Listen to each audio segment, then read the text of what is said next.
أعوذ بالله من الشيطان الرجيم. بسم الله الرحمن الرحيم. وإذا لكل أعوذ بالله من الشيطان همزة الرجيم.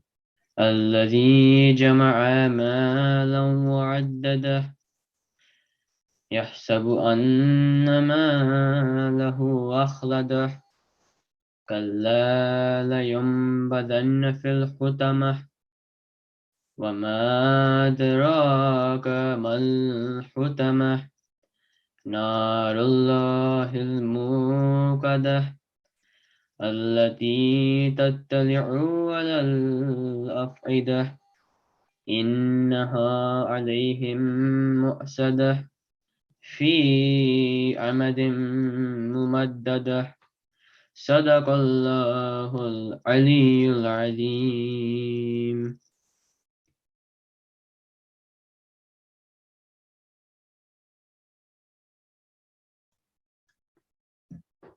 Assalamu alaikum, everyone. So thank you for the Quran recitation, Shayan.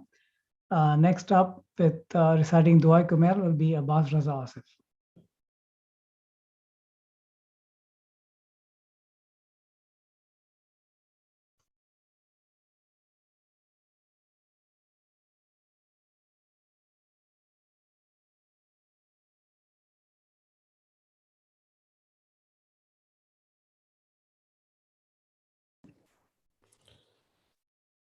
أعوذ بالله من الشيطان الرجيم بسم الله الرحمن الرحيم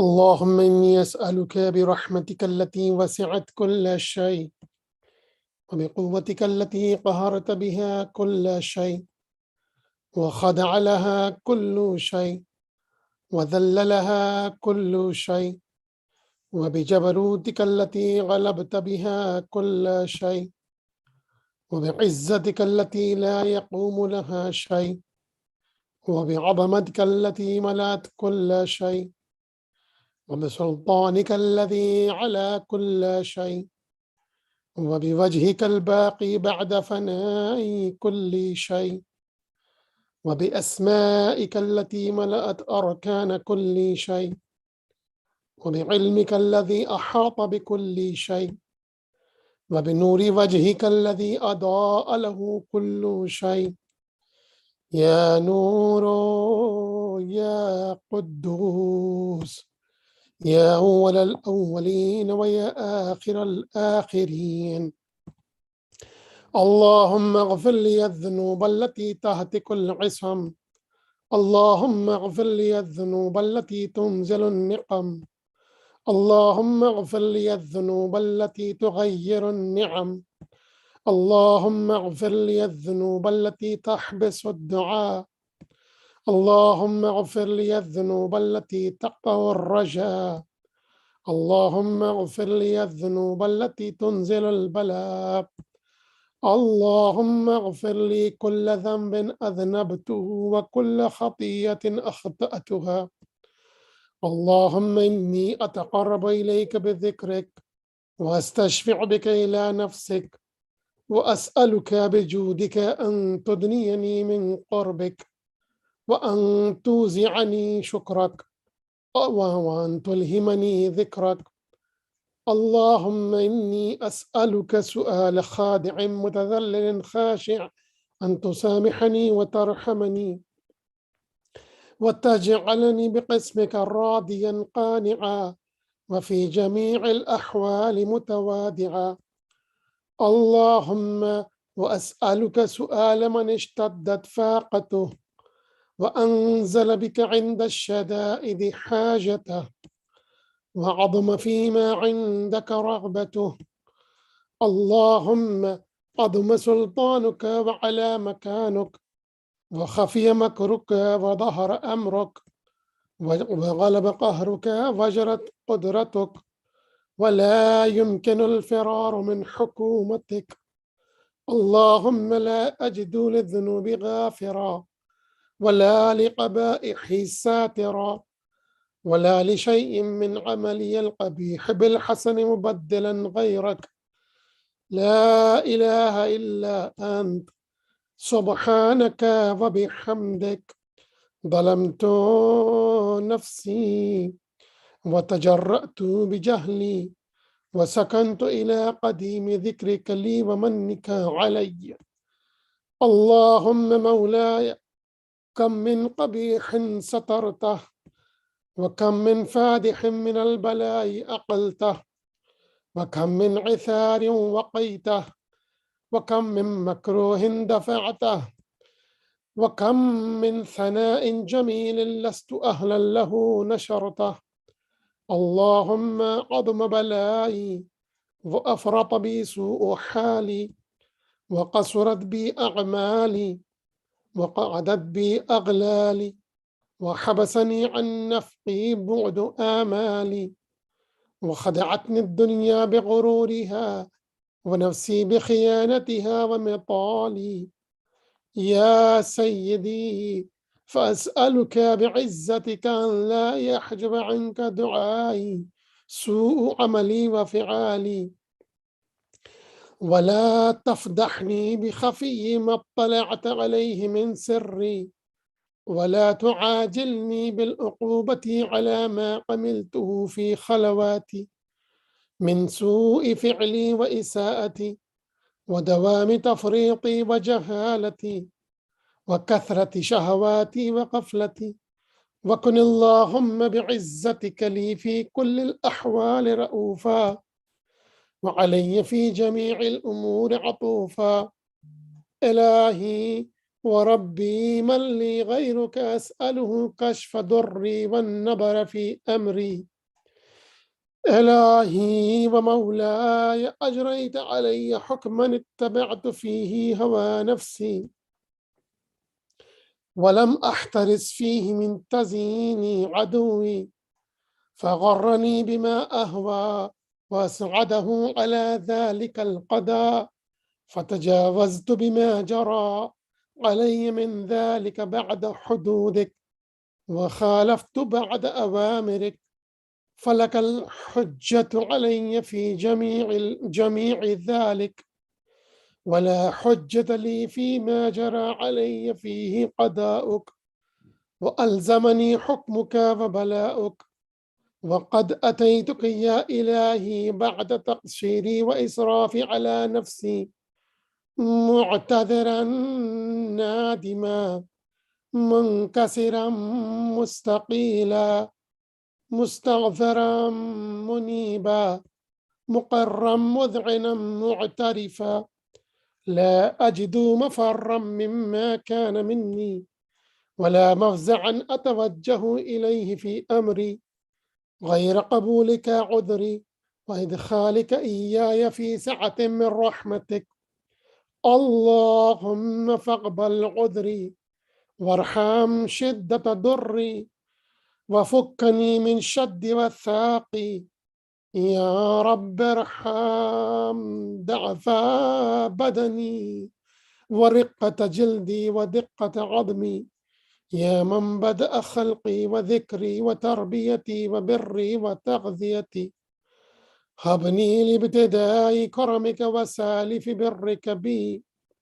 يا إلهي وسيدي وربي أتراك معذبي بنارك بعد توحيدك وبعد ما انطوى عليه قلبي من معرفتك ولهج به لساني من ذكرك واعتقده ضميري من حبك وبعد صدق اعترافي ودعائي خاضعا لربوبيتك هيهات أنت أكرم من أن تضيع من ربيته أو تبعد من أدنيته أو تشرد من آويته أو تسلم إلى البلاء من كفيته ورحمته.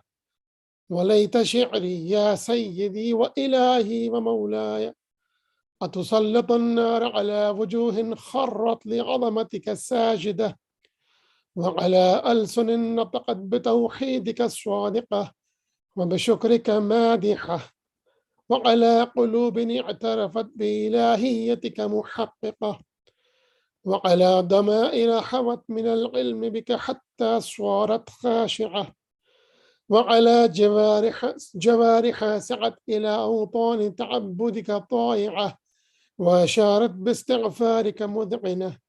ما هكذا الظن بك، ولا أخبرن بفضلك عنك يا كريم يا رب. وأنت تعلم ضعفي قليل من بلاء الدنيا وعقوباتها، وما يجري فيها من المكاره على أهلها، على أن ذلك بلاء ومكروه قليل مكثه، يسير بقاؤه، قصير مدته.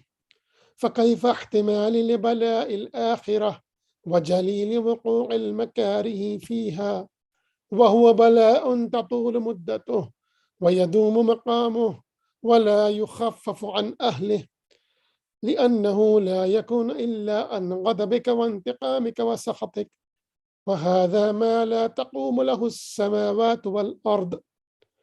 يا سيدي فكيف بي وأنا عبدك الضعيف الدليل الحقير المسكين المستكين. يا إلهي وربي وسيدي ومولاي، لأي الأمور إليك أشكو، ولما منها أضج وأبكي، لأليم العذاب وشدته أم لطول البلاء ومدته؟ فلئن صيرتني للعقوبات مع أعدائك، وجمعت بيني وبين أهل بلائك، وفرقت بيني وبين أحبائك وأوليائك، فهبني يا إلهي وسيدي ومولاي وربي، صبرت على عذابك، فكيف أصبر على فراقك؟ وهبني صبرت على حر نارك، فكيف أصبر عن النظر إلى كرامتك؟ أم كيف أسكن في النار ورجاي عفوك؟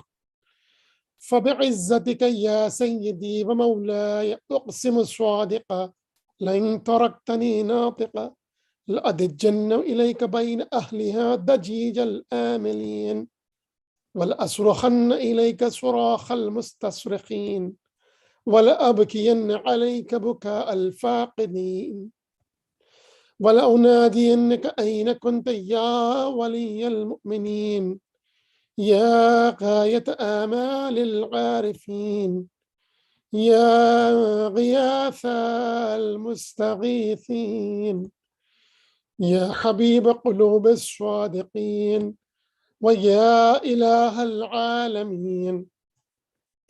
أفتراك سبحانك يا إلهي وبحمدك تسمع فيها صوت عبد مسلم سجن فيها بمخالفته، وذاق طعم عذابها بمعصيته، وحبس بين أطباقها بجرمه وجريرته، وهو يضج إليك ضجيج مؤمل لرحمتك، ويناديك بلسان أهل توحيدك، ويتوسل إليك بربوبيتك.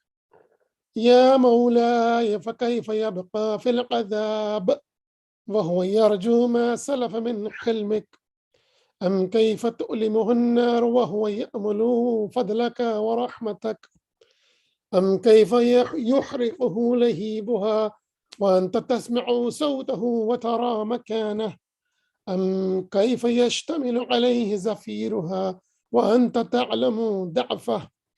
أم كيف يتقلقل بين أطباقها وأنت تعلم صدقه؟ أم كيف تزجره زبانيتها وهو يناديك يا ربه؟ أم كيف يرجو فضلك في إتقه منها فتتركه فيها؟ هيهات ما ذلك الظن بك، ولا المعروف من فضلك، ولا مشبه لما عاملت به الموحدين من برك وإحسانك. فباليقين أقطع لولا ما حكمت به من تعذيب جاحديك، وقضيت به من إخلاد معانديك. لجعلت النار كلها بردا وسلاما وما كان لأحد فيها مقرا ولا مقاما لكنك تقدست أسماؤك أقسمت أن تملأها من الكافرين من الجنة والناس أجمعين وأن تخلد فيها المعاندين وأن تجل ثناؤك قلت مبتدئا وتطولت بالإنعام متكرما أفمن كان مؤمنا كمن كان فاسقا لا يستؤون إلهي وسيدي فأسألك بالقدرة التي قدرتها وبالقضية التي حتمتها وحكمتها وغلبت من عليه أجريتها أن تهب لي في هذه الليلة وفي هذه الساعة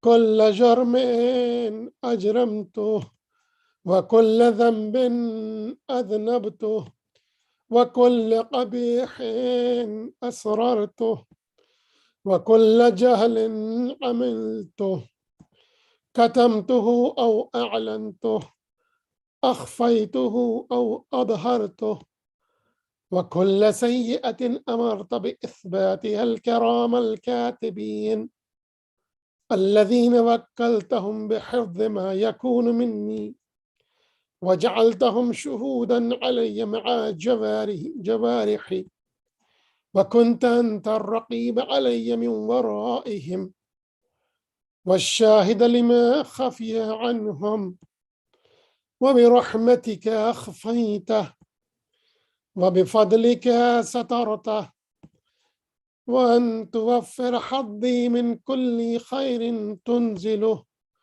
أو إحسان تفضله أو بر تنشره أو رزق تبسطه أو ذنب تغفره أو خطأ تستره يا ربي يا ربي يا رب يا سيدي يا إلهي وسيدي ومولاي ومالك رقي يا من بيده ناصيتي يا عليما بدري ومسكنتي يا خبيرا بفقري وفاقتي يا ربي يا ربي يا رب أسألك بحقك وقدسك وأعظم صفاتك وأسمائك أن تجعل أوقاتي في الليل والنهار بذكرك معمورة وبخدمتك موصولة وأعمالي عندك مقبولة حتى تكون أعمالي وأورادي كلها بردا واحدا وحالي في خدمتك سرمدا يا سيدي يا من عليه معولي يا من إليه شكوت أحوالي يا ربي يا ربي يا رب قو على خدمتك جوارحي واشدد على العزيمة جوانحي وهب لي الجد في خشيتك والدوام في الاتصال بخدمتك حتى أسرح إليك في ميادين السابقين وأسرع إليك في المبادرين وأشتاق إلى قربك في المشتاقين وأدنو منك دنو المخلصين وأخافك مخافة الموقنين وأجتمع في جوارك مع المؤمنين اللهم ومن أرادني بسوء فأرده ومن كادني فكده واجعلني من أحسن عبيدك نصيبا عندك وأقربهم منزلة منك وأخصهم زلفة لديك فإنه لا ينال ذلك إلا بفضلك وجد لي بجودك واعطف علي بمجدك واحفظني برحمتك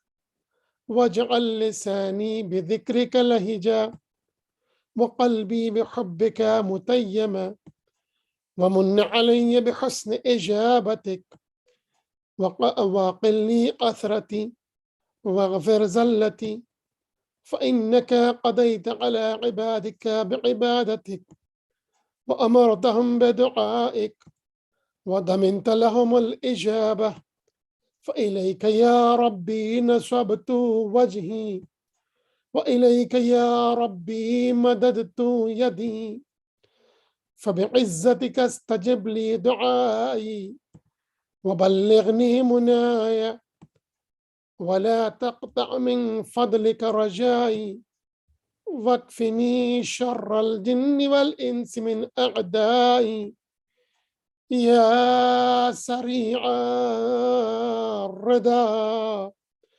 اغفر لمن لا يملك إلا الدعاء فإنك فعال لما تشاء يا من اسمه دواء وذكره شفاء وطاعته غنى ارحم الرأس ماله الرجاء وسلاحه البكاء يا سابغ النعم يا دافع النقم يا نور المستوحشين في الظلم يا عالما لا يعلم صل على محمد وآل محمد وافعل بي ما أنت أهله وصلى الله على رسوله والأئمة الميامين من آله وسلم تسليما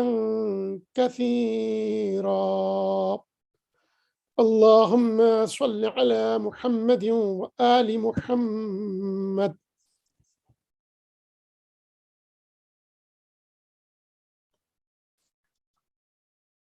Thank you, Brother Abbas, for the Surah Dua Yasin recitation. Before we start the Maulana speech, I have a couple of announcements. So this coming Saturday at 7:30 p.m., we have Jashan for Sayyidah Fatima Zahra. This is online only. You can tune in regularly as on the ICZ channel 1. And let me share.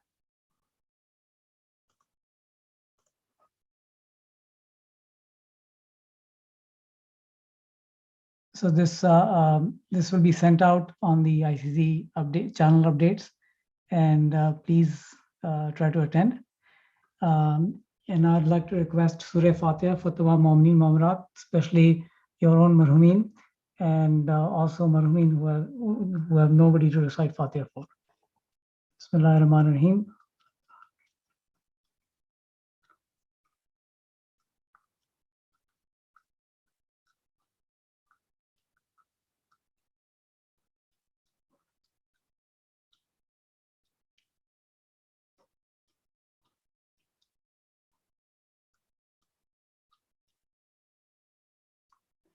I'd also like to request 5 times Amma Yujib for all the people who are sick or in Musibat, especially with the current COVID, COVID going on. And also, please pray for all your relatives, friends who are going through this difficulty. أما يجيب مستر إذا دعا واكشف السوء أما يجيب المستر إذا دعا واكشف السوء أما يجيب المستر إذا دعا واكشف السوء أما يجيب المستر إذا دعا ويكشف السوء أما يجيب المستر إذا دعا ويكشف السوء اللهم صل على محمد وعلى محمد. And I'd like to now invite Maulana Hujjatul Islam Sayyid Hadi Yasin to begin his speech. جزاكم الله خيرا. أعوذ بالله من الشيطان اللعين الرجيم. بسم الله الرحمن الرحيم.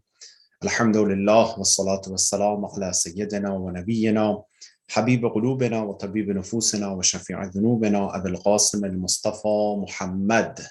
اللهم صل على محمد وآل محمد وعلى أهل بيته الطيبين الطاهرين واللعنة الدائمة على أعدائهم أجمعين من الآن إلى لقاء يوم الدين. بسم الله الرحمن الرحيم. رب اشرح لي صدري ويسر لي أمري واحلل عقدة من لساني يفقهوا قولي. Brothers and sisters, Assalamu alaikum again. May Allah inshallah accept all your dua, your inshallah amal, your ibadat inshallah, and reward you for your presence in this majlis inshallah. And I ask Allah subhanahu wa ta'ala to help us to increase our tawfiqat, our opportunities, our iman inshallah in this important night of Jum'ah. And inshallah, let us get closer to him in every single actions of our life. ببركة الصلوات على محمد وآل محمد. اللهم صل على محمد وآل محمد وعجل فرجهم. May Allah inshallah send the best of blessings to the marhumin, marhumat, your family, your generation, our generation, our inshallah, those who passed away from our family, from our inshallah, friends and relatives in this night, and let them be with inshallah Rasulullah and Ahlul Bayt in this important night. As you might know, inshallah, we're going to continue now that everything inshallah back to the routine. We're going to go start and continue actually the topic of history of Islam that we for a couple of weeks and months were reviewing it together. Very quickly regarding the importance of reviewing the history of Islam. It's indeed one of the recommendations of Quran to review the history and take a pick and look at the life of those who lived before you. And also a recommendation of Ahlul Bayt regarding this.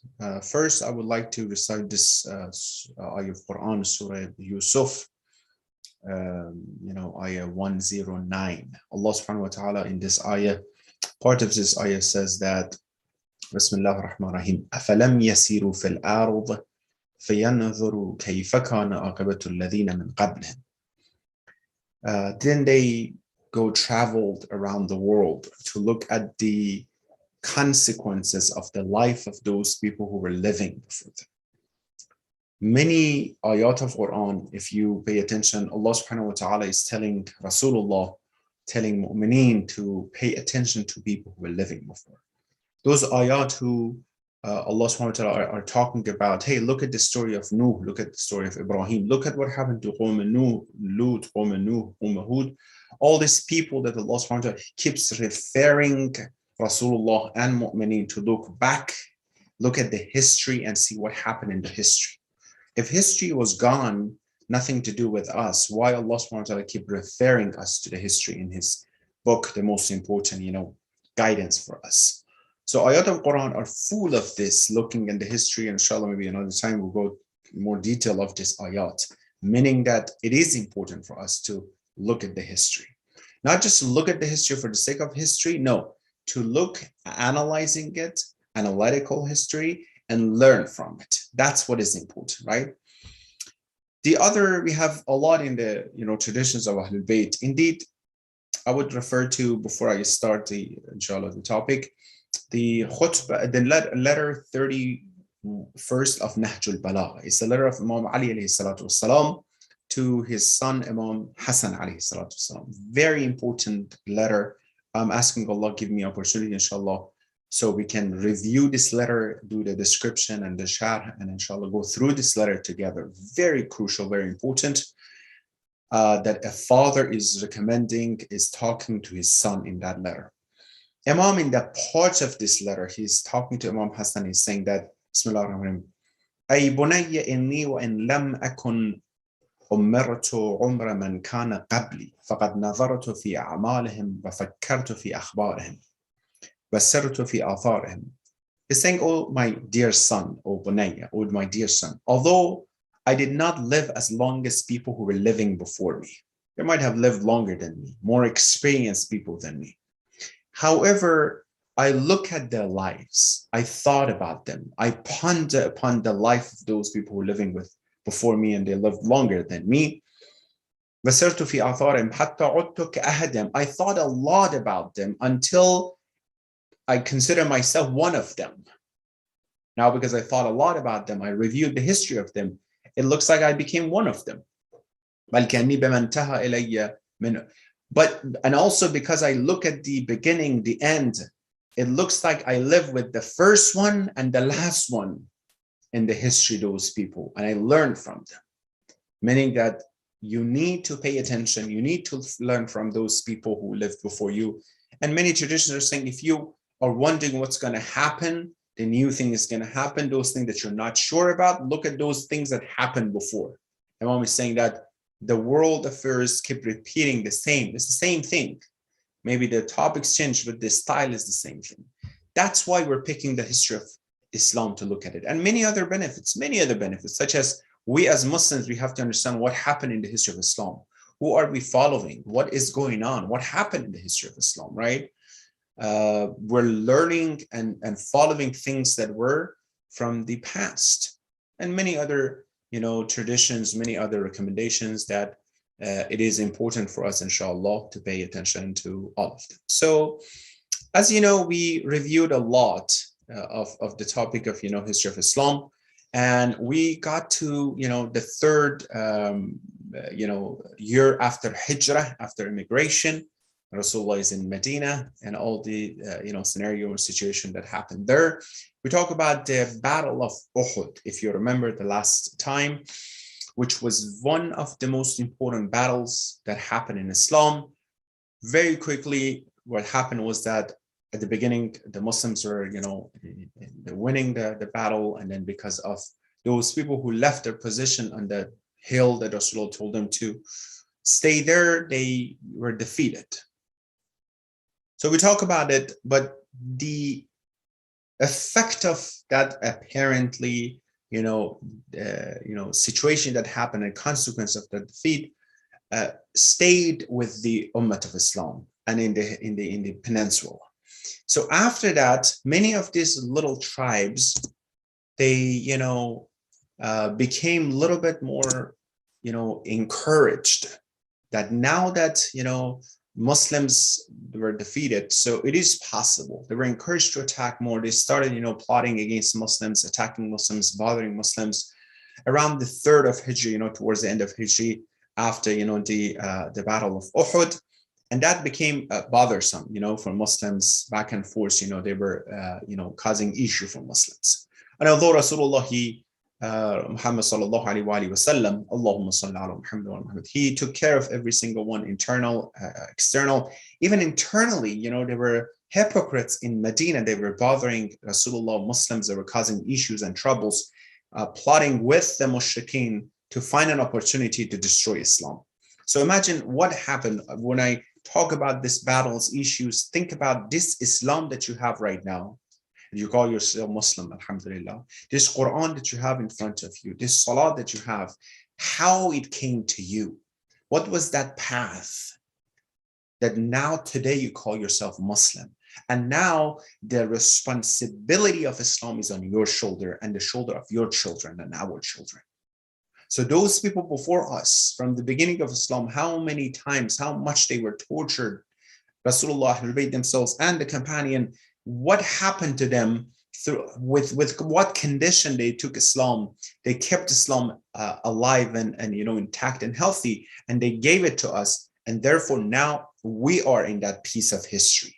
Me and you in the piece of history we are, that they're going to talk about, let's say 19 so and so until 2000 something, these people lived as Muslims and what they did. And people after us would definitely judge us based on what we do.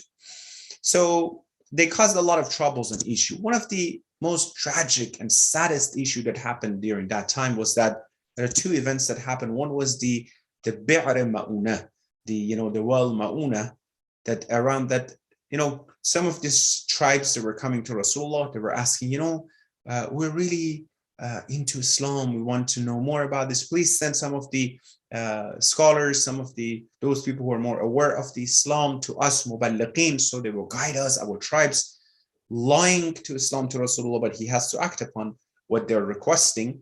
Rasulullah, in one occasion, he sent 40 of those Muslims, scholars or missionaries to those tribes to guide them, to help them. But when it comes to the area of Wal Ma'una, they attacked them, they killed all of them. 40 of those investments of Rasulullah that he trained them became muballiq, knew ayat of Quran, tafsir of ayat of Quran, ahkam of Islam, namaz and everything. So they killed them over there. It was a very tragic event for Rasulullah and Muslims. The other one similar to that, the region, Raji' region, that they attack another group of, again, muballiqeen, and those who were innocent people who went to guide them. So if you don't want to be guided, that's fine. There's no force in it. So why do you kill this innocent, people who are so Muslim, so great in there, just came to guide you? Why are you killing them? That shows the hatred that they had against, Islam and against this innocent people. So that was very sad during that time that happened and affected a lot of people.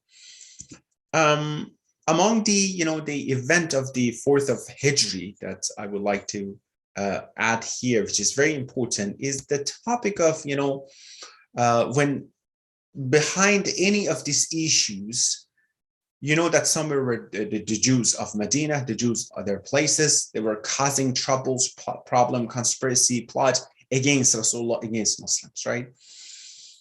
This is just the history we're reviewing together. Bani Nazir were one of those tribes in Medina, the Jewish tribes in Medina. They were in pact and in contact, in contract with Rasulullah that they are not going to bother Muslims and Muslims are going to protect them anyhow.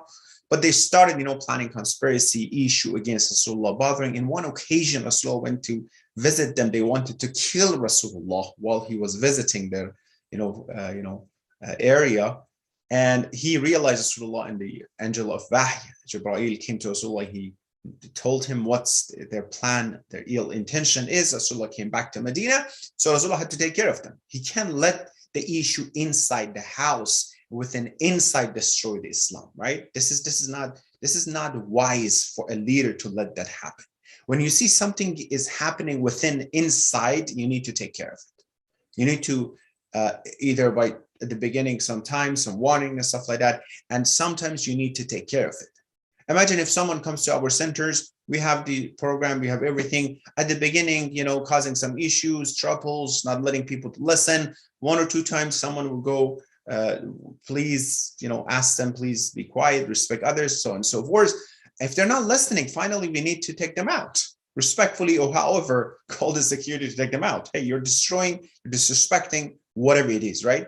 So what happened here is that because of this many incidents that they were doing, Rasulullah had to, do the last things, and he kicked them out of Medina. Although they didn't want to, they wanted to go against Rasulullah, but they can't stay against Muslim.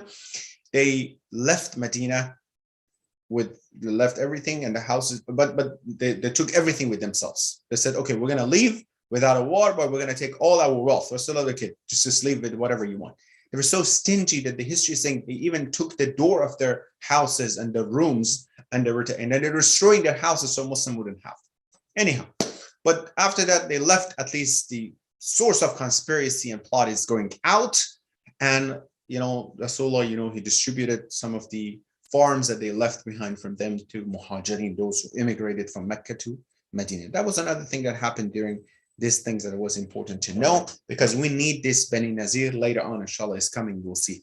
Every single piece that I chose, I don't go to every single details. It might not be in our, the bandwidth of our topic. I just choose the most important part, the majority of them that are related to each other for the important aspects.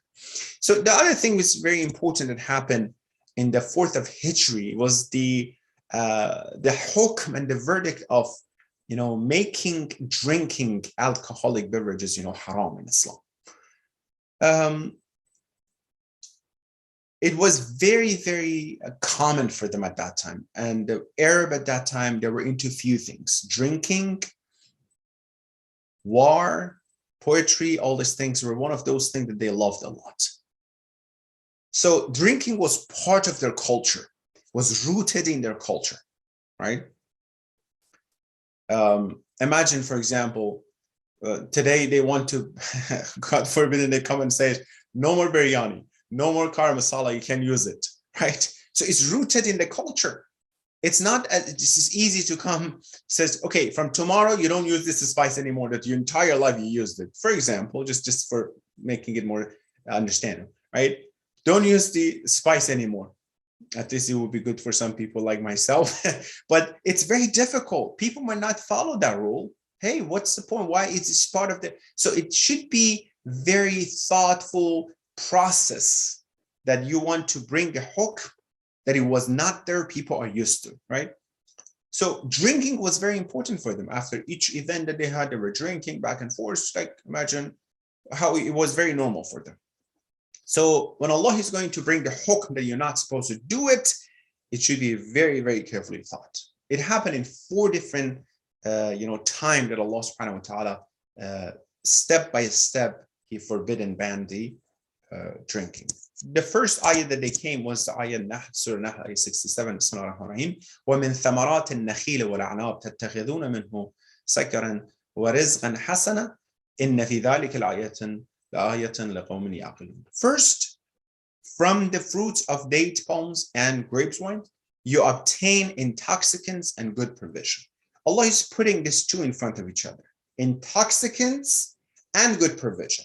That means intoxicants are not a good provision. You do this two together. The first step to put the seed of, hey, this is not good. Look at how beautifully Allah subhanahu wa ta'ala is planning this. First is saying intoxicant and good provision. So they're against each other, right? So the intoxicant are not against. So people will think about it. Okay, so before we thought it's a good provision. No, you're not, you use these things. Good provision is that you just eat the fruits. This is good. But making like something intoxicant, this is not good. This is the first ayah came. The second ayah that came, Surah Baqarah, ayah 219. Bismillah ar-Rahman. وَيَسْأَلُونَكَ عَنِ الْخَمْرِ وَالْمَيْسِرِ قُلْ فِيهِمَا. That the hadith is coming. Let me just read the translation, the ayah Quran. They ask you about wine and gambling. Khamr wal maisir, right? And the gambling was among them as well. Saying both there is great sin. قُلْ فِيهِمَا إِثْمٌ. And some benefits for people. Yeah, there's some benefits. They're using it every day and not, right? There's some benefit as well, but there are some sins as well in these things as well. And their sin is greater than their benefits. Now people start thinking about it. All right, okay. وَإِثْمُهُمَا أَكْبَرُ مِنْ نَفْعِهِمَا. Their issues, their problems, the consequences are more than the naf of it, the benefits of it. For many people, brothers and sisters, this ayah was good enough, many of the companions, to say, we're not going to drink anymore. For many of them, even big names that we know, it was not, no, we're still going to drink. It didn't say it's haram, so they keep continuing drinking. Many of those big names. So, but many of them say, no, when Allah says, وَإِثْمُهُمَا أَكْبَرُ مِنْ نَفْعِهِمَا, what does it mean? Allah is implying, hey, don't drink. The third step was ayah Surah Nisa, 43 of Nisa. So here what happened is this. Abdurrahman ibn Auf, on one occasion, he had a ceremony and he brought the wine or alcohol, whatever they had. They started drinking, got drunk, and they were praying. And when they were praying, the one who were praying, the ayah of Quran, instead of saying, La a'budu ma ta'budun, I'm not worshiping what you're worshiping, he said, A'budu ma ta'budun, I'm worshiping what you mushrikeen are worshiping, totally against the meaning of the ayah. Na'udhu billah, right? So that's totally because drunk. So said that, right? So he came to Rasulullah to also this ayah, the third ayah came. What is this? Bismillah ar-Rahman ar-Rahim. Ya ayyuhalladhina amanu la taqrabu as-salat wa antum sukara. This is the third step towards banning and being in the hukm of hurmat of the drinking. Oh, who you believe, do not go near salah when you are intoxicated. Something was so rooted in the society, but now you're not that if you're not praying, you can go drink. No, that doesn't mean. It's just another step to see how bad it is that And many people says, when something is not good to drink and pray, something is not good to so bad, I don't want to drink it anymore. Still some good big names, they're like, nope, we're going to continue drinking. Anyhow. Just think about it. Abdul Rahman Auf is one of those people, one of the 6 people that the second Khalifa put in the council to become the 3rd Khalifa after Rasulullah. Think about it. Until this time, they were drinking and everything. Who were the 6 people? One was Amir al-Mu'minin alayhi salatu wasalam, Talha and Zubair, Uthman, the 3rd Khalifa, and Abdurrahman ibn Auf, and Sa'd ibn Waqqas. Just think about these names. So Abdul Rahman, he says, I brought the wine and everything, these things happen, right? Compared to the one Amir al-Mu'minin, who his history is so clean and pure and amazing. Another one, for example, that led to the last hukm verdict, a no, is Sa'd ibn Waqqas. So Abu Waqqas, one of those 6 people. He said, I was in a majlis, in a ceremony, we're all drinking and blah, blah, blah. And then the fight happened. Someone broke my nose with the bone of the camel. I went to Rasulullah and complained to Rasulullah. And this ayah, the last ayah came, Bismillah ar-Rahman ar-Rahim, Ya ayyuha alladhina amanu, innama al-khamr wal-maysir wal-ansab wal-azlam rijsun min amal al-shaytan, fajtanibuhu la'alakum tuflihun. Oh, who you believe, wine and gambling, altars and arrows, this is sort of, gambling and altars like worshipping idols, so sort of things, are filth made up by shaitan. Get away from them. Therefore, refrain from it so that you may be successful. That was the last verdict. After 4 steps, phases to forbid the drinking alcohol. Sa'd ibn Waqqas is one of those 6 people who is saying we were drinking. I'm asking you very honestly and very academically. When we have Amir al-Mu'minin, Ali ibn Abi Talib alayhi salatu wasalam, in the group, let's say even if it's legitimate, this group, which is from where you're making the council, right? Why not the first Khalifa should have the council? Anyhow, so why you just chose it. So anyhow, what we see here is that what happened? Amir al-Mu'minin, the one who is so pure from the beginning, being raised by Rasulullah Muhammad sallallahu alayhi wa sallam, Allahumma salli ala Muhammadin wa ala Muhammadin wa ajjal farajahum, this happened. Why for picking the second Khalifa, we don't have this 6, 7, 10 people to sit down and choose among them, right? No, it's not. It should come from Allah subhanahu wa ta'ala, right? As ayat al-Quran and tradition of Rasulullah are saying. Anyhow, so we see that in this piece of history, this happened. What we can learn from these brothers and sisters is this, that how Allah subhanahu wa ta'ala is helping us to understand how step-by-step approach this. If you're going to tell someone that it might be tough, difficult for them to accept it, it can be anything. It can be a news, it can be something you want to tell them, they might be surprised.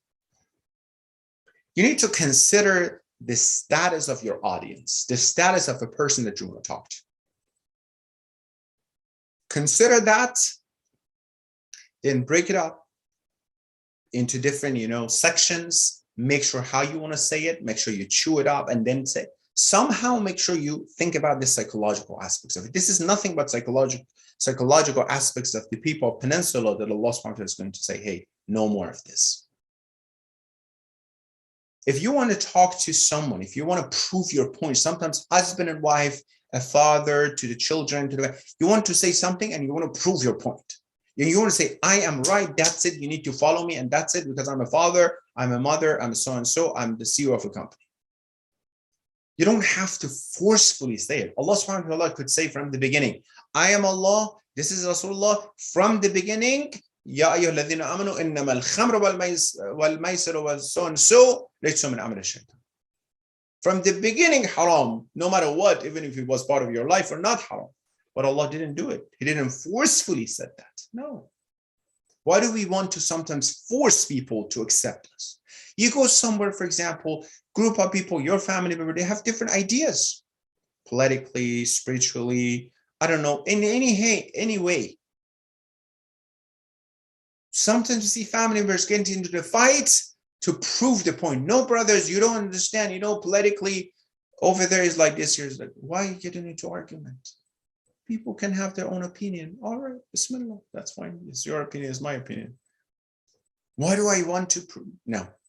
So even if we are right, right?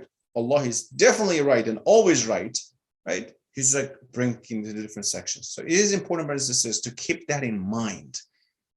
That if you want to, for example, talk to someone who's not, who you want to introduce them to Islam, it can be your children, it can be others, it can be those who are not practicing anymore, someone who is not observing certain ahkam of Islam, right? Let's say someone comes to our center and they're not fully observing the, the style and the uniform and the dress code of Islam, Muslims, and come in. How should be our, interactions with them? How should we? That's where it comes to guide, to help. The most important thing, brothers and sisters, that bring Islam to us, the most important, that is the result of all this praying, Quran recitation, majalis of Ahlul Bayt, anything that we do in Islam, is to see the result in our behavior, brothers and sisters. إِنَّكَ لَعَلَى خُلُقٍ عَظِيمٍ. Your behavior, what attracted people to Rasulullah, is the khulq and the temper of Rasulullah. He's a good tempered person. Is it smiling, right? That's what is important. Some people come to us and say, no, we can't control it. I'm an angry person, so and so. My husband says something, we just start yelling. My wife says something. But at least first step is to recognize that you need to control it. You need to change it. That's what is important. So inshallah, we'll pay attention to that as well. Anyhow, so the 4th of Hijri was over with all this issue and troubles and turbulences and problems for Muslims, which was very, very difficult, by the way. We know that we had to do Battle of Uhud and scenarios and many battles, by the way, in between. I don't go to those little battles. There are multiple battles throughout the history of Islam, not just these big names, Uhud and Ahzab, and many of these little battles we had that, something happened, some people were killed or not killed, or no fight. Somehow something happened. So we're not even going through. But imagine each of these incidents, the trouble, it's not just a physical trouble for a Muslim, it's a psychological trouble. Even there's no fight.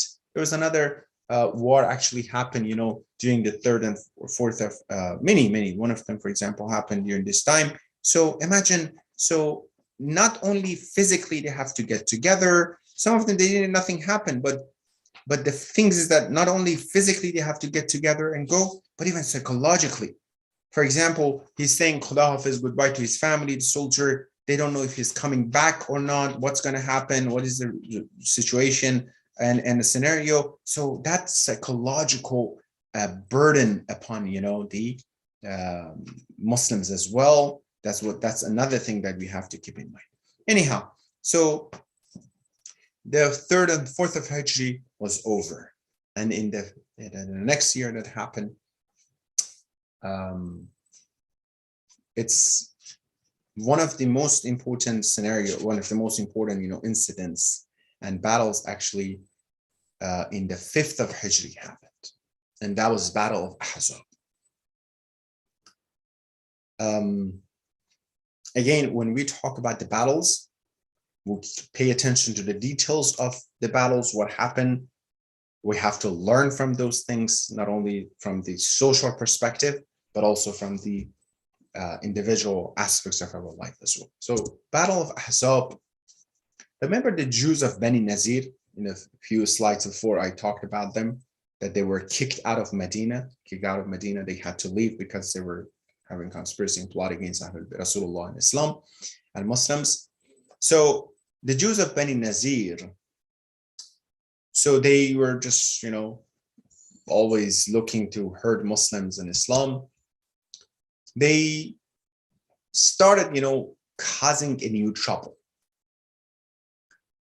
They went to Yahya ibn Akhtab and others. They went to Mecca.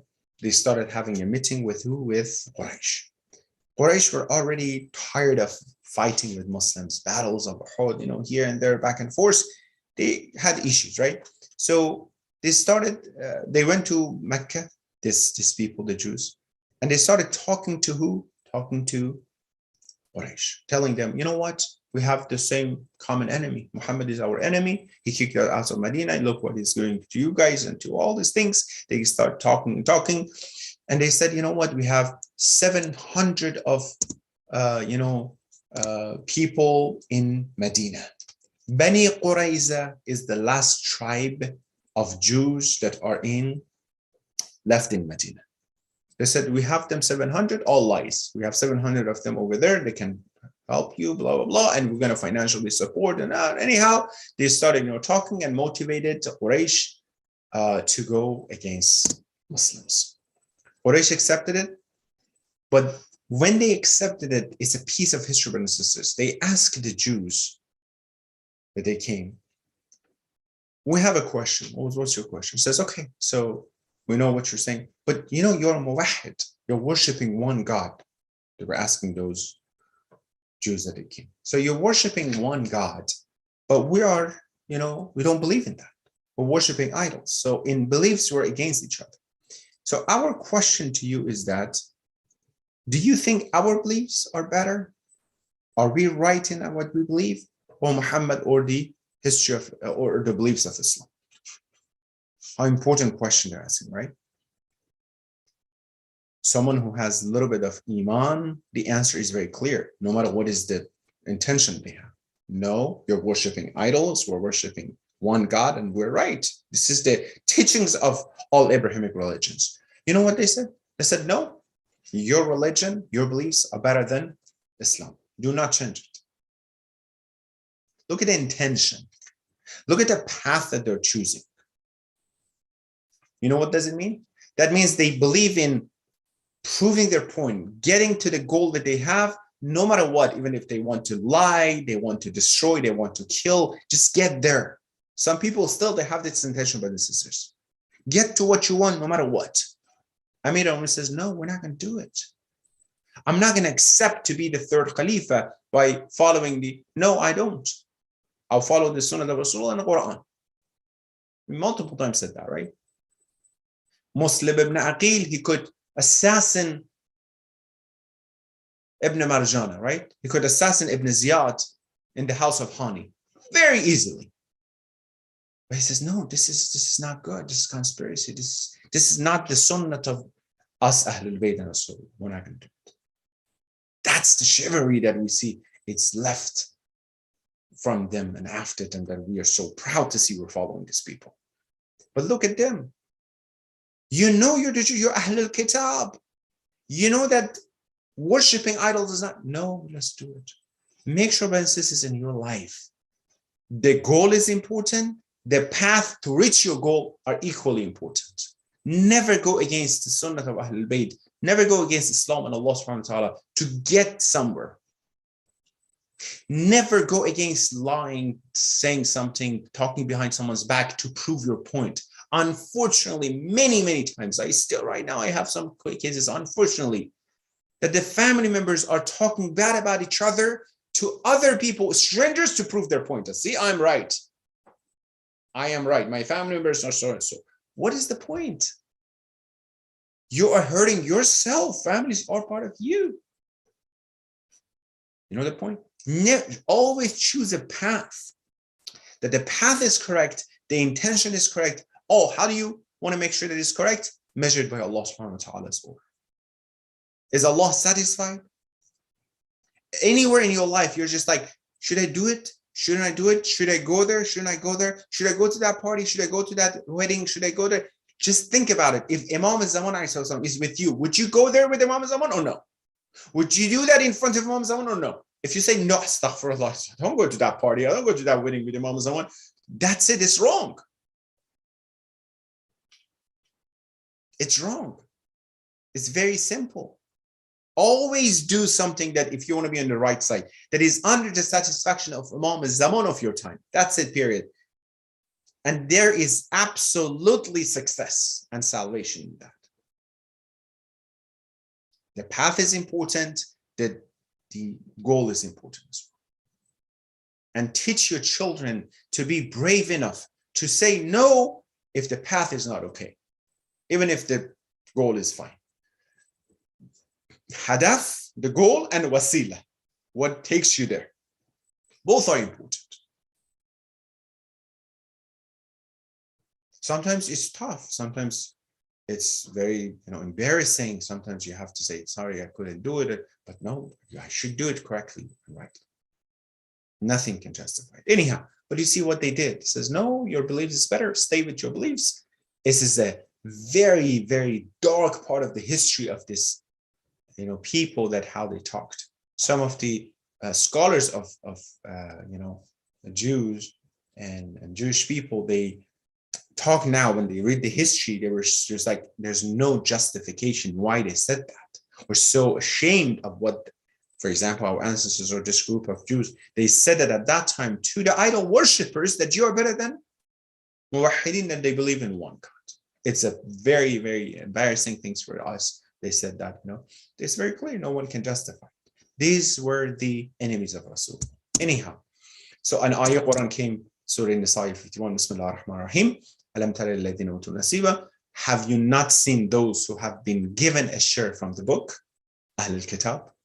They believed in Jibt and Taghut, in rebels and Jibt and Nifal, and say concerning those who disbelieve, they are better guided in their way than those who believe.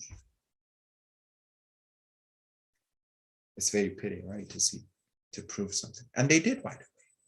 When they said that, you started making the Quraysh feel better, See, mashallah, so we should do it and blah, blah, blah. And they convinced them to do that, and they did. And says, we're going to support you, we're going to give you the money, let's do it. Anyhow, so Mushrikeen and the Quraysh, they started contacting other tribes, their allies, they convinced them to join the battle against Muslims. The biggest coalition in the history of Arab was made against Islam and Muslims. The biggest. So the war trench were Ahzab, when we said two names. Ahzab because multiple tribes together, they decided to attack Islam for the first time in the history. Even after that never happened. Or trench, we're going to talk about a wide trench, right? So the biggest things happened. Around more than 10,000 soldiers they put together. It's a lot, brothers and sisters. 10,000 in front of maximum 3,000 Muslims. 7,000 soldiers more. In the war at that time, one-on-one, wars at that time, the number of soldiers matters a lot. The number of those who had horses, there were those who had camels, those who had so and so matters a lot. 7,000 difference is not a joke. It's not 500, 1,000, 2,000, 3,000. Never. Muslims, before they had some fight with Mushrikeen here and there, Uhud and others, were a small group of people or contained, but 10,000, more than 10,000 to get in front of, that's a big thing. So as soon as Rasulullah heard about this, he made a war council and started talking and asking people's opinion. So what are we going to do? Anyhow, everybody, they had their own opinion. Some people says, let's stay in Medina, defend. Some people says, let's go out. Salman al-Farsi, who was Iranian Persian, he says, this is a strategy we had in Iran at that time to Persia, that they made the trench.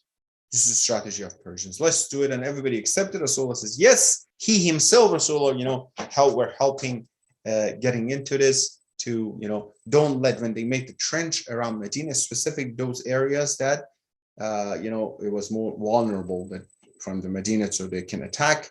So it was accepted. Rasulullah himself started working and assigned like every 10 Muslims for certain areas, let's say every few, miles to dig the ground and make the trench. And he himself is in the middle. He himself is supporting and helping. He was digging. Amir al-Mu'minin was taking the dirts out, to make the trench next to each other. Many of the, hypocrites, they were excusing, no, I have to go, I have so-and-so, but the true mu'mineen and companion, they were staying even if they had to go, they were asking Rasulullah. There's all the piece of history that they are narrating that what happened as well. Anyhow, so Mushrikeen arrived all of a sudden. They thought they're going to meet Muslims in Uhud again, in the area of Uhud, the mountains. They saw no one is there, no Muslim is there. They started walking towards the Medina. They got to Medina. They saw the trench in front of the Medina, and they were shocked.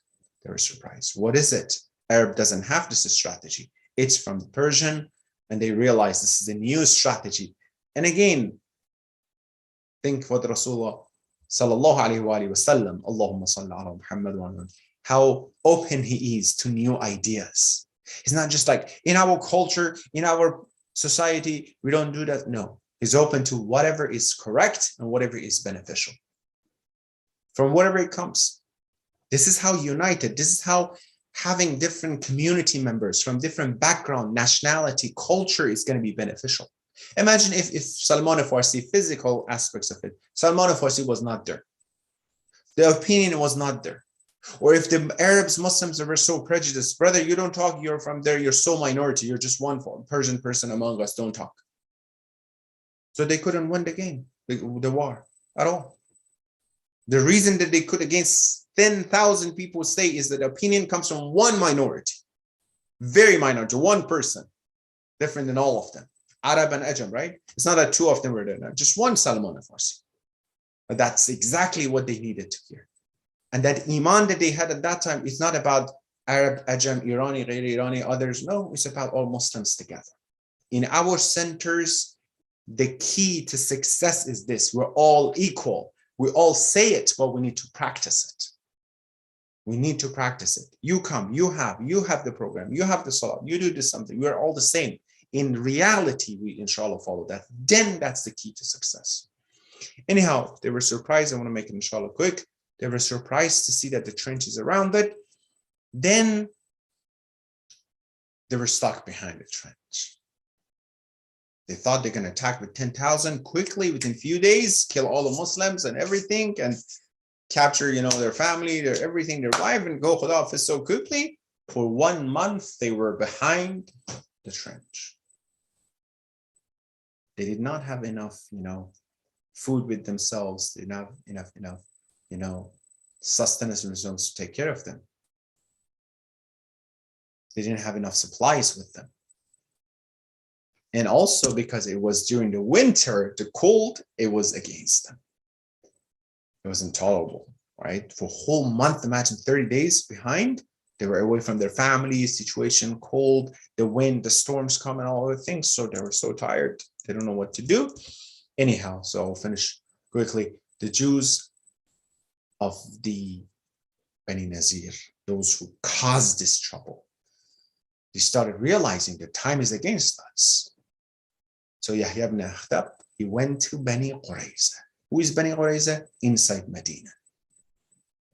Those who had a pact with Rasulullah, those who said, and he talked to the head of them, Ka'b. He says, yeah, you're Jewish, is against this. Do it. He's like, why should I go against Muhammad? He's very kind, he's very good, everything is fine. He's respecting us, he's taking care of us. No, you have to do it. Very cunningly talked and talked and talked and talked until he convinced him to go against and break the contract and go against Rasulullah and attack the Muslim from inside Medina. That's what he tried to do. And that worked. That worked, and he got convinced to do that. And they started causing some troubles from inside Medina for women, for innocent people inside. So the Arabs behind the trench, the enemies, will have a chance when Muslims were busy with inside fight and issues and war, inside internal war. So they had an opportunity to attack, because when they made a trench, every, in different instances, they had the sections, the Muslims were protecting the trench. Many times they wanted to come on the other side, but the Muslims were throwing the stones and arrows or something. They didn't let them do it. So, but if they were busy from inside, they couldn't have an opportunity to come inside. Inshallah, we'll talk about it as well. This deen and this religion that me and you, we have, alhamdulillah, comes from a lot of troubles, torture, a lot of sadness, a lot of people who lost their father, a lot of women who lost their husband, a lot of children who grew up yatim and orphaned, a lot of people who lost everything they had. And me and you today, we have this Quran in front of us. I don't know if it's correct to say, if someone intentionally go against these things, is madyun and in dain and under the debt of all these people who tried to keep Islam. From the beginning, all the way to imagine Shuhada of Islam in all countries, all Muslims, the true Muslims were in debt of them. So they became shaheed for the sake of me and you to have this Islam. And if I don't like it intentionally, no, you can't. You cannot. You cannot not pray, not respect Quran, not do this and Ahlul Bayt just because you don't want to do. No, it's not like that. If a father in the house does a lot, and a mother, you can just go. So these are the things, inshallah, we'll keep in mind. Sorry, it took a little bit longer, and inshallah, we'll continue this topic. It's very, very interesting. The rest of this battle, what happened, is very inspiring and interesting. So inshallah, we'll review next week together. Allahumma salli ala Muhammadin wa ala Muhammadin wa ajjil farajhum. Allahumma ajjil waliyaka al-faraj wal afiyata wal nasr. ومد في عمره الشريف وزين الأرض بطول بقائه وجعلنا من أعوانه بأنصاره وشيعته يا رحمن يا رحيم ثبت قلوبنا على دينك بحق الحسين يا الله. Hasten the rule of our Imam Mahdi. Let us, our generation, to be among the true followers and the soldiers of Imam Mahdi. Ya Allah, let us be appreciative towards the Shuhada of Islam, all those companions from the beginning of Islam who put efforts to keep Islam and Quran healthy and intact for us by acting upon Islam and Ahkam of Islam, inshallah. Ya Allah, Ya Rahman, Ya Rahim. Those brothers and sisters around the world who are under difficulties, provide opportunities for their freedom. My brothers and sisters who are hearing me, listening to me, saying, Ya Allah, Ya Rahman, Ya Rahim, Ba'abdu Muhammad wa Muhammad, give them all their khair hajat. Protect their children, themselves from all bala, specifically this current situation. Ya Allah, remove this situation so everyone, specifically mu'min and mu'minat, so we can go back to normal life, see each other more, inshallah, in normal situation. Ya Allah, Ya Rahman, Rahim, those who are sick, Muhammad wa Ya Allah, at this moment, those who are sick for any reason, or the corona or anything, Ya Allah, Ya Rahman, give them the fast and quick recovery and shafa at this moment. Ya Allah, Ya Rahman, those who passed away from our communities, brothers and sisters, and the family of my community, Muhammad wa Muhammad, and this night of Jummah, Shab Jummah, send the best of blessings and reward to their soul, inshallah. Rahimallah, man yaqra'u al-Fatihata ma'as-salawat. Assalamu alaikum wa rahmatullahi wa barakatuh.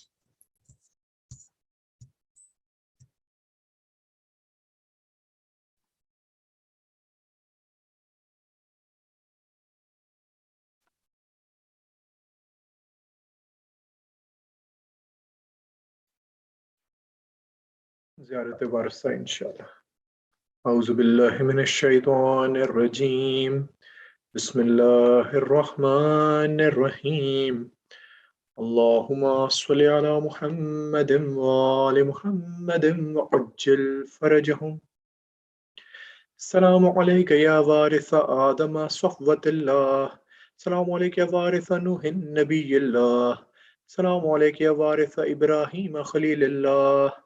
السلام عليك يا وارث موسى كليم الله. السلام عليك يا وارث عيسى روح الله. السلام عليك يا وارث محمد حبيب الله. السلام عليك يا وارث أمير المؤمنين ولي الله. السلام عليك يا ابن محمد المصطفى. السلام عليك يا ابن علي المرتضى. السلام عليك يا ابن فاطمة الزهراء. السلام عليك يا ابن خديجة الكبرى. السلام عليك يا ثار الله وابن ثاره والوتر الموتور. أشهد أنك قد أقمت الصلاة وآتيت الزكاة وأمرت بالمعروف ونهيت عن المنكر وأطعت الله ورسوله حتى أتاك اليقين. فلعن الله أمة قتلتك ولعن الله أمة ظلمتك ولعن الله أمة سمعت بذلك فرضيت به. يا مولاي يا أبا عبد الله، أشهد أنك كنت نورا في الأصلاب الشامخة والأرحام المطهرة لم تنجسك الجاهلية بأنجاسها ولم تلبسك من مدلهمات ثيابها وأشهد أنك من دعائم الدين وأركان المؤمنين وأشهد أنك الإمام البر التقي الردي الذكي الهادي المهدي وأشهد أن الأئمة من ولدك كلمة التقوى وأعلام الهدى والأروة الوثقى والهجة على أهل الدنيا وأشهد الله وملائكته وأنبياءه ورسله أني بكم مؤمن وبإيابكم مؤمن بشرائع ديني وخواتيم عملي وقلبي لقلبكم سلم وأمري لأمركم متبع صلوات الله عليكم وعلى أرواحكم وعلى أجسادكم وعلى أجسامكم وعلى شاهدكم وعلى غائبكم وعلى ظاهركم وعلى باطنكم. زيارة حضرت علي أكبر عليه السلام. السلام عليك يا ابن رسول الله، السلام عليك يا ابن نبي الله، السلام عليك يا ابن أمير المؤمنين، السلام عليك يا ابن الحسين الشهيد، السلام عليك أيها الشهيد وابن الشهيد، السلام عليك أيها المظلوم وابن المظلوم. لعن الله أمة قتلتك ولعن الله أمة ظلمتك ولعن الله أمة سمعت بذلك فرضيت به. زيارة حضرت عباس عليه السلام. السلام عليك يا ابن أمير المؤمنين، السلام عليك يا أيها العبد الصالح المطيع لله ولرسوله. أشهد أنك قد جاهدت ونصحت وصبرت حتى أتاك اليقين. لعن الله الظالمين لكم من الأولين والآخرين وألحقهم بدرك الجحيم. زيارة سائر الشهداء عليه الصلاة والسلام.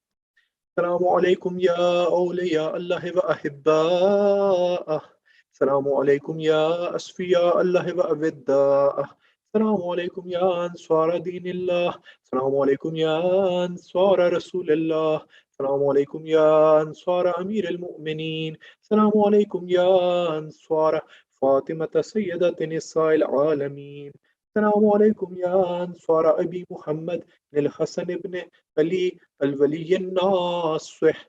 السلام عليكم يا أنصار أبي عبد الله، بأبي أنتم وأمي طبتم وطابت الأرض التي فيها دفنتم وفزتم فوزا عظيما، فيا ليتني كنت معكم فأفوز معكم. السلام عليك يا أبا عبد الله وعلى الأرواح التي حلت بفنائك، عليك مني سلام الله أبدا ما بقيت وبقي الليل والنهار، ولا جعله الله آخر العهد مني لزيارتكم. السلام على الحسين وعلى علي بن الحسين وعلى أولاد الحسين وعلى صحاب الحسين. السلام عليكم جميع الشهداء كربلاء وأسيران كربلاء ورحمة الله وبركاته. اللهم صل على محمد وآل محمد وعجل فرجهم.